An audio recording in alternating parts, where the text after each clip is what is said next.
Okay, how's it, John? Nancy, no beers this morning, just rainy weather, so we indoors a bit. Yeah. So just France Springboks yesterday. Big game. It was an exciting game to watch, actually. Yes. Kept me on the edge of my seat. We started very well, the Springboks. I thought, same as against Ireland, we really brought the physicality.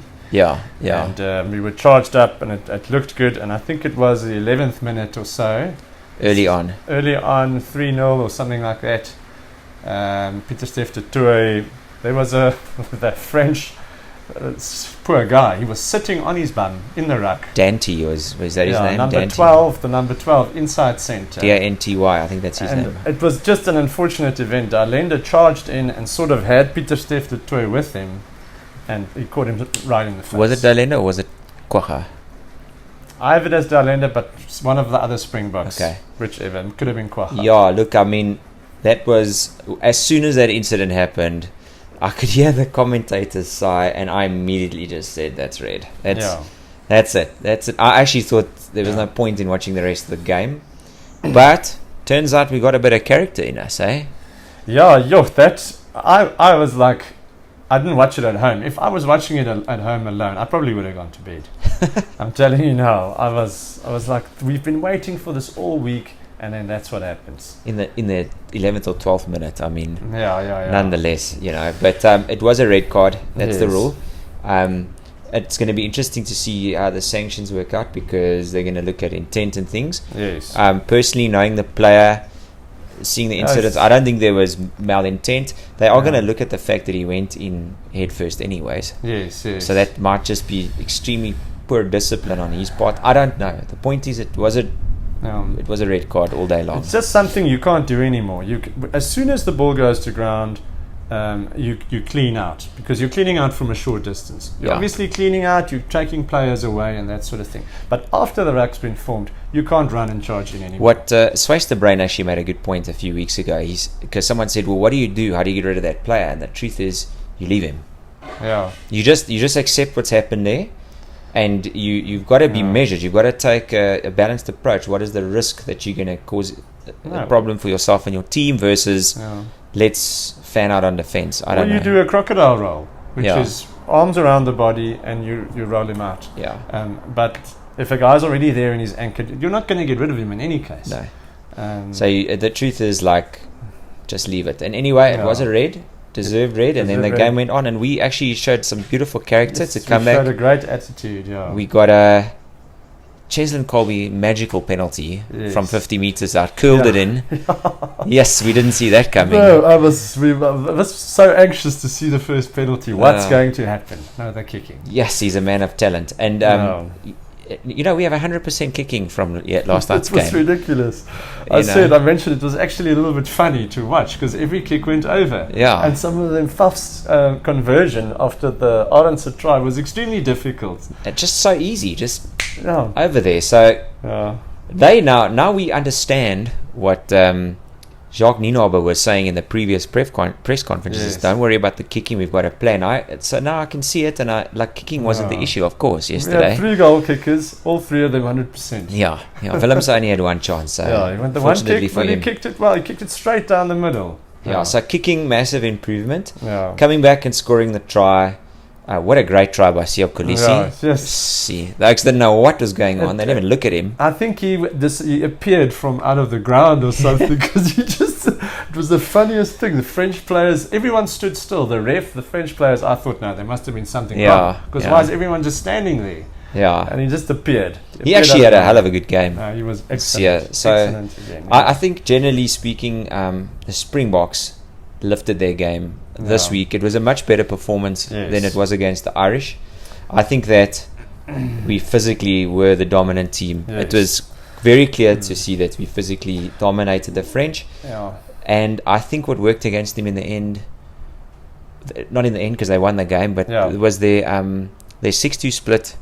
And we had a running game plan to tie them out. Looked like it was working. Yeah, we knocked a few balls right in the beginning, and then it was actually a game with not that many errors.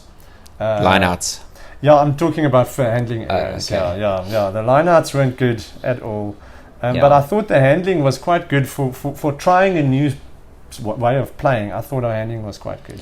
Yeah. Willie is absolutely catalytic in that back line. You can't, in my view, you cannot play that kind of game plan without Willie. Willem Solday has got that skill set. He's too flat. Yes. Nothing is coming onto the ball. So Willie creates that, I think. He created the assist to Arendse's try. He did beautiful pass. I thought Arendse had an amazing game. Yes. Cheslin had an amazing game. Willie had a great game. Eben was completely amazing. And Sia. So I thought a good step up. A couple of the things that impressed me about the French is I think their line-out play is amazing. I think they really, really are amazing in the line. They've got very tall guys, but they've perfected the line-out. Yeah, and very mobile. That number 4 lock is a very mobile, big guy. Very good ball carrier as well. Yeah. They put a loose forward on the wing. Yeah. Eventually, that guy is an incredible rugby. He's a guy that stood out for me. Sorry, I can't remember all the names. We don't watch the French players so much, but he was brilliant. Yeah. And all in all, it came down to the fact that I think we made a few more mistakes than they did, especially in the lineouts. But also, like, as soon as you get a forward red card, you can't use your strength, which is the scrum. Yeah. And they took their opportunities, and we struggled when we were in their 22 to convert. We still won a scrum penalty with Dalenda on the flanker. When Pieter Stef de Tooy went off. And what was interesting, because we always talk about our physicality and things, this is a smaller pack than we normally field, because Luit wasn't there. Mostert is a smaller frame. He was on the lock, and Jasper Wiese is a much bigger guy than Kwacha. So it was actually not that big a pack for a Springbok standard. Sia Kolisi is not a huge loose forward. He's like 103, 104 kgs or something. But that physical intent, the way we play, is just more physical than almost anyone else in the world. What was great for me is usually I've seen Springbok teams just give up after things like that, and I could see the Oaks were like, no, we're not going to accept this. We can still win this game. So for me, the energy and the attitude was what I want to see. It makes me feel better about the loss. Just seeing how the guys reacted, seeing those small improvements. But we definitely need some polishing. There's a few bits and pieces that we need to. Lineouts are a huge problem. Like if we cannot win games against these guys. If we lost one line-out option, and there was no other plan for that. Look, I mean, but like a lot of teams make do with two jumpers. You know what I mean? So so we also had Ori. We could have done something clever with him. I don't know, but it was a deserved victory. At the end, I think the better team did win the game. And great challenge. So France were quite far ahead beginning of the second half, and then on I think it was about 45 minutes, Dupont didn't just take care to not run underneath Colby when he went for a high ball. Colby fell extremely badly. It looked bad. I thought it could have seriously injured himself, and then he got the red card, and then the game was even. So we played for about half an hour, just more than half an hour, with the player less, and actually kept ourselves in the game for that time. And then it was even Stevens. Then it was 14 against 14. The difference there is they were down a back and we were down a forward. And eventually, I think the forwards won the game for them. I felt we made a tactical error at the end. After the yellow card, we substituted. We took Sia Kolisi off, and we brought on another backline player. I can't remember who. I think we brought on Kobus Reinach. It must have been Reinach. And what happened is, that brought us down to 6 forwards versus their 8. And Faf was having an amazing game. Taking off Kolisi and Faf, I thought, unless it was like serious fitness issues, they were our standout players. Faf was excellent. I don't know. Now you don't know what to do. Based on that, I think you should start again. Definitely. And with the kicking option, and the best game I've seen him play in a long time. But also, like, I just have to emphasize, like, in your 22, you're defending mauls, and you bring off a forward. To me, that was a poor tactical decision. There must have been a thought process to that. I'm not discrediting that, but to me, that was a tactical error. But French also kicked really well. They only missed one kick. Ramos is very good goal kicker. Look, they settled. They know, those players know exactly what Galtier wants from them.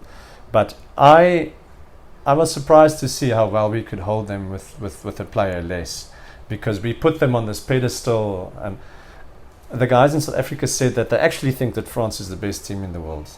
And the way they played, we actually have a chance in the World Cup. I think we do. I think France peaked very early, yeah. Which historically says that maybe World Cups aren't as successful, but they could still be. Yeah. They've got a bit of depth. Intermark was very quiet. Yeah. The centres were really quiet. Yeah. I just think they were overwhelmed a little bit.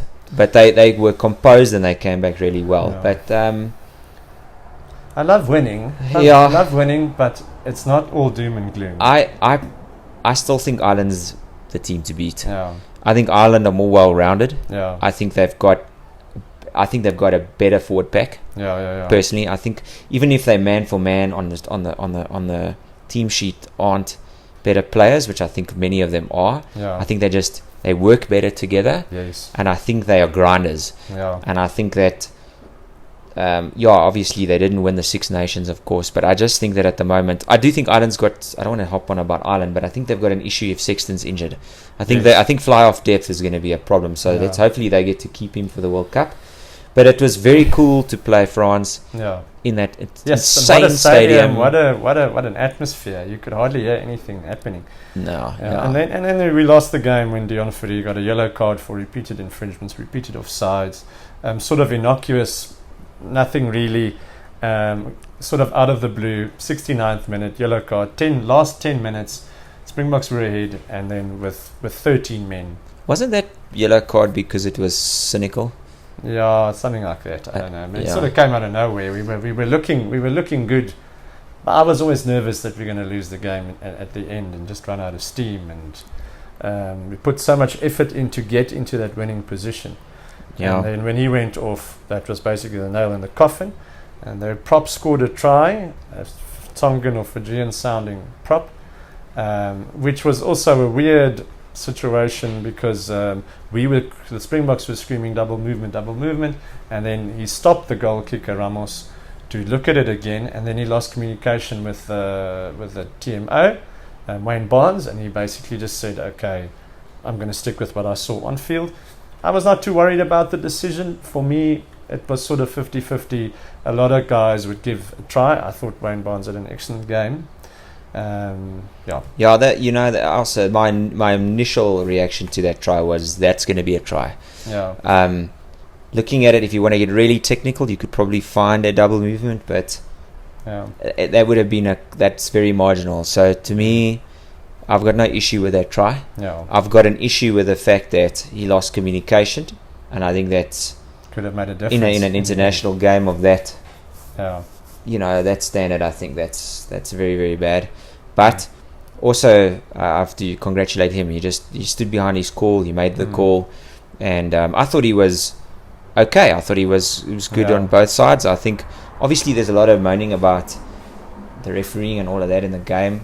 I get it. I understand where people are coming from, but at the end of the day, that wasn't. To me, the reffing in the Irish game was a lot worse than the reffing in yesterday's game.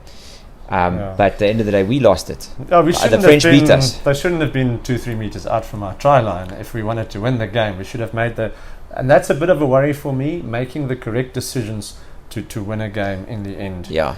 We seem to always make one or two wrong calls 5 minutes out from Look the at end.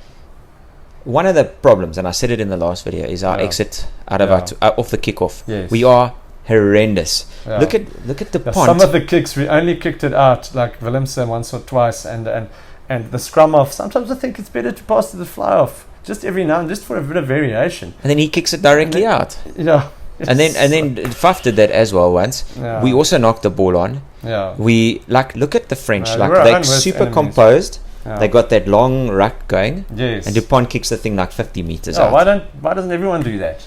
Yeah, well, he's a special player, but but I mean, position your forwards like that. The Bulls used to do that. Yeah. But so like those little things that I really think we need to take a look at our exits, because we score and then we put ourselves immediately under pressure.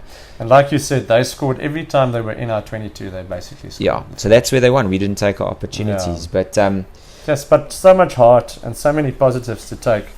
if we lose these 2 games and we win the World Cup, I'll be happy. I'm not negative. I actually think where we are positioned on the world rankings is appropriate. Yeah. We're definitely not the best team in the world at the moment.